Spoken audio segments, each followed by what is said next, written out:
New friends may be poems, but old friends are alphabets. Don't forget the alphabets, because you'll need them to read the poems. In the history of the vinyl community, I don't think anybody has ever recited Shakespeare.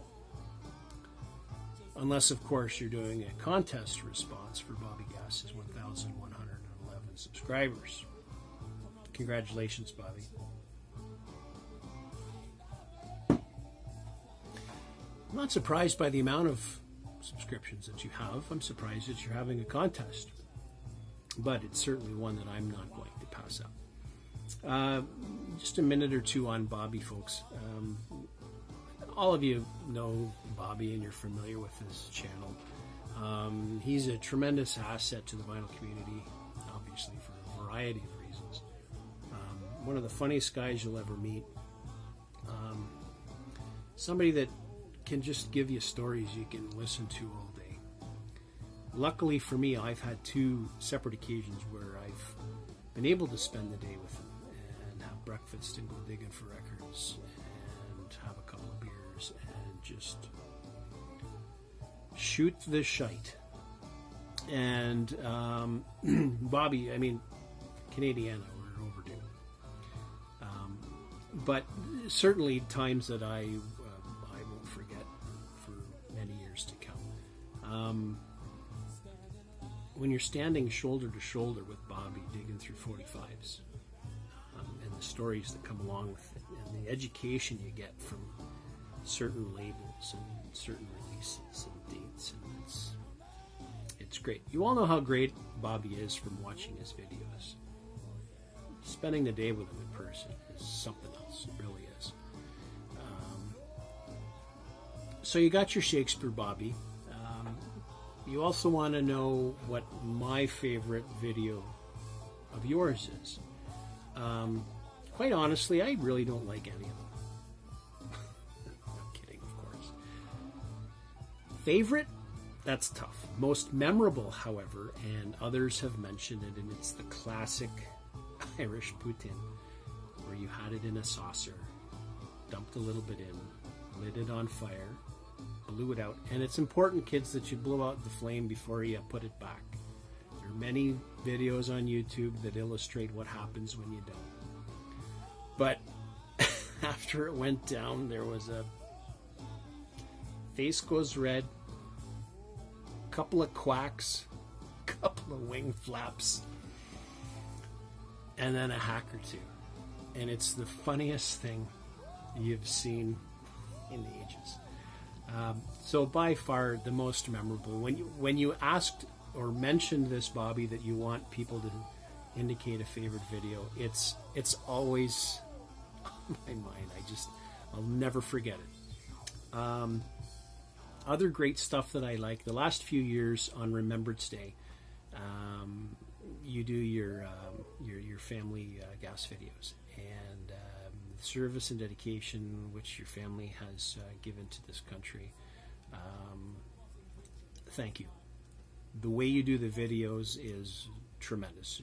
Really, really well done. And I think, as I say, the last 2 or 3 years you've been doing it, and I always look forward to it. It really is great stuff. So thank you, Bobby.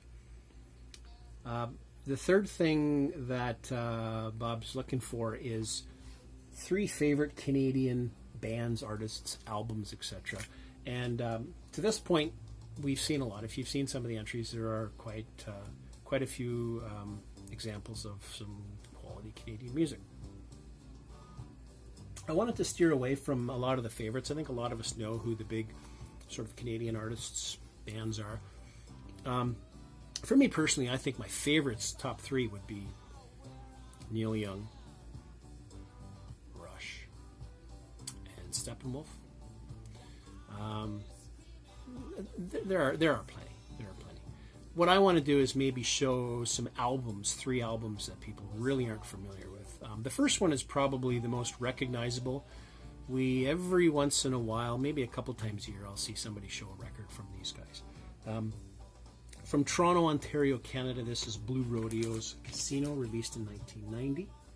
These guys are sort of an alt country rock band. Big on harmonies, two lead singers who trade off lead vocals. This is really good. This is my favorite album from Blue Radio. Casino. From Calgary, Alberta, Canada, this is the self-titled Preoccupations album. This was released in 2016. This is their second album. These guys are alternative, indie, rock. Some tracks are kind of popish, maybe. Excellent stuff. Not a lot of stuff out of Canada is in this style, so hearing this coming out of Canada, it's pretty good. You have to be in the mood to listen to this, but at least check it out if you're interested. And the last one, probably my favorite of the three, this has been shown, at least when it came out, also released in 2016, as the Preoccupation album was. This was shown, I wouldn't say a lot, but quite a bit in the vinyl community. I'd seen it. From Vancouver, British Columbia, Canada, this is Black Mountain and their album 4. And this is a double album, gatefold. These guys are Psych, Prog, Space Rock. Really good. Black Mountain. There you go, 3. Got your video, got your records, got your Shakespeare. Good to go. Until the next 11/11, Bobby. Keep them coming, buddy. We love you. Thanks for watching, everybody. Take care.